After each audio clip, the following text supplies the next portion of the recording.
बच्चे ही हमेशा माँ से दूर होते हैं, माँ तो कभी होती नहीं। लेकिन हम अपने कर्मों के द्वारा, अच्छे कर्म बुरे कर्म, इनके द्वारा हम माँ के पास आते हैं और इन्हीं से ही दूर हो जाते हैं।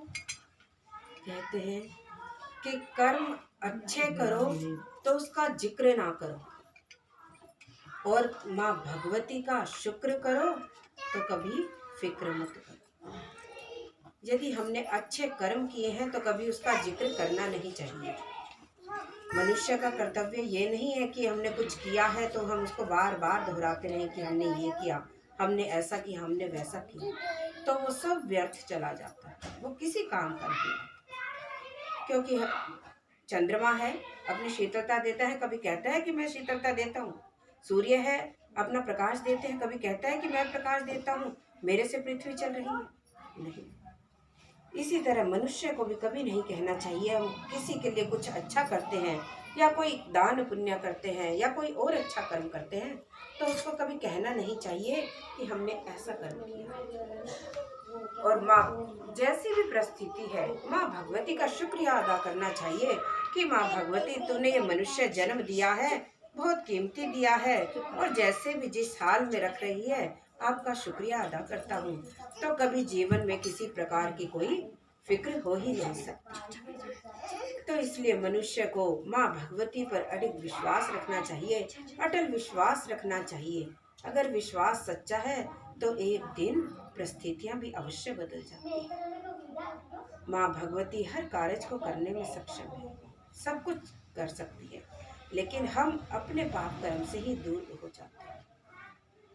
कहते हैं दुआओं में बहुत असर होता है, इसलिए लेनी भी चाहिए और देनी भी चाहिए।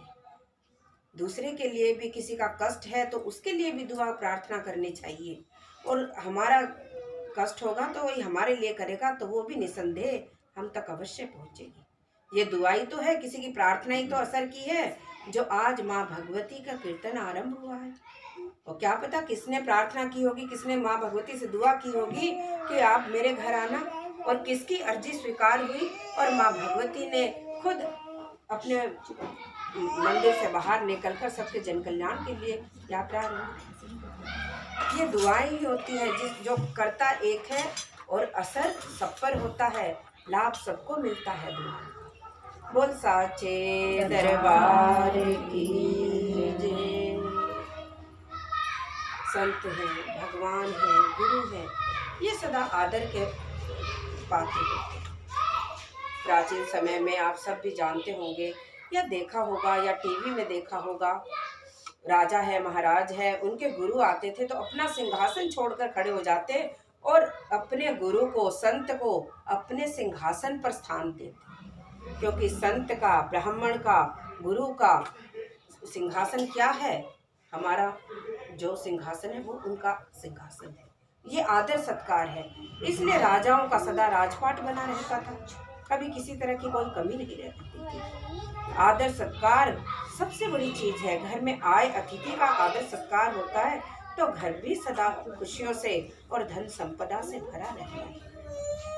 लेकिन आज मनुष्य इन्हीं चीजों से विपरीत होता है, संत का, गुरु का आदर सत्कार करना ही नहीं जानते, तो फिर घर में सुख शांति कैसे। एक पैसा सब कुछ नहीं होता।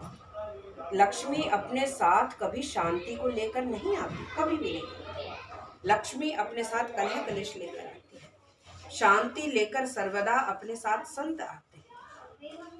जहाँ संतों का आवागमन रहता है, ब्राह्मणों का आवागमन रहता है, अतिथियों का आदर सत्कार होता रहता है, वहाँ सदा लक्ष्मी शांति के सहित निवास करती है।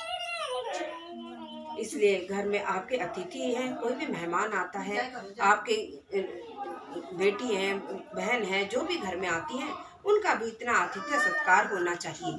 ये नहीं कि बहन ने ऐसा कर दिया, उसने ऐसा कर दिया तो हम उससे मुख से ना बोलें। जो आपके घर में आ गया वो देव तुल्य है, देवताओं के समान है। वो कहते हैं मानों में सबसे बड़ा मान ननद का है। लड़की का है, घर की बहन बेटी है, यदि उसका आदर सत्कार आपके घर में नहीं है तो बड़े से बड़ा कोई संत महात्मा भी आकर आपको जब आरती हुई तभी जलाइयो। अब रहने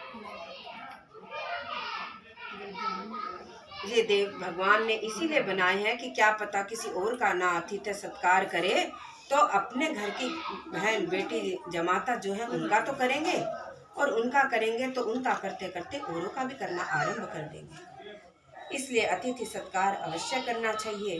घर में शांति की और लक्ष्मी की दोनों की व्यवस्था बनी रहती है और दोनों का आवागमन सदा बना रहता है। अन्यथा लक्ष्मी तो एक जगह कहीं निवास करती नहीं है, और लक्ष्मी के रहने से, अब लक्ष्मी जी तो वेश्या के घर भी रहती हैं, तो क्या हमारा आदर सत्कार है, मान सम्मान है, शांति है?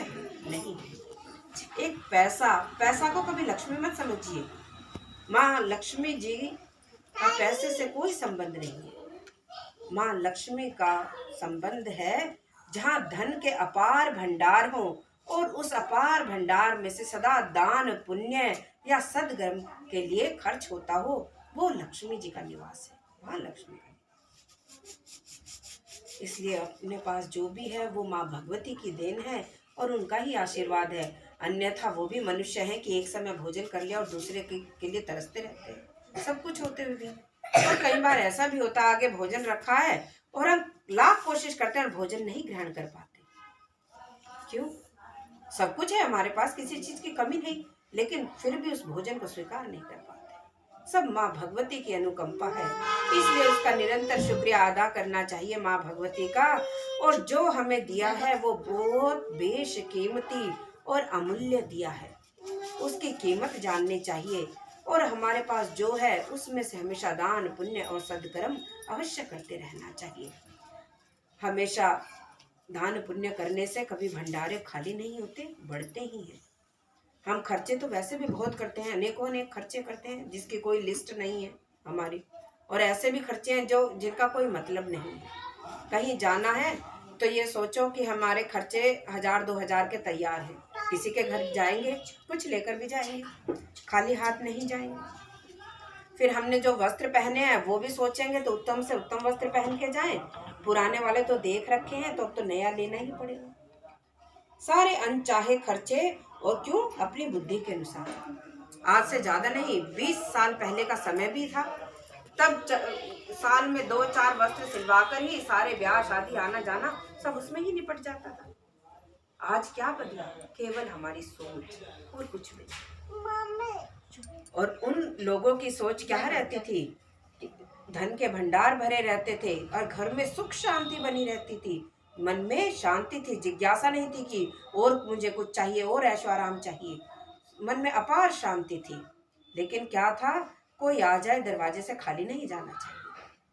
आज हम मुट्ठी भर दान करते हैं, वो शायद क्विंटलों भर करते होंगे, लेकिन कभी भंडारे में कमी नहीं आई। सबके घरों में ऐसा ही था, ये नहीं कोई भी हो। लेकिन आज समय के साथ साथ हम बदल गए। समय तो बिल्कुल वैसा ही है, समय कुछ नहीं बदला, लेकिन हमने अपने आप को इतना बदल दिया कि आज हम अपनी जरूरत के अनुसार सब कुछ करते हैं, जैसे हमें सुविधा लगे। बस हमें सुविधा होनी चाहिए और आराम रहना चाहिए।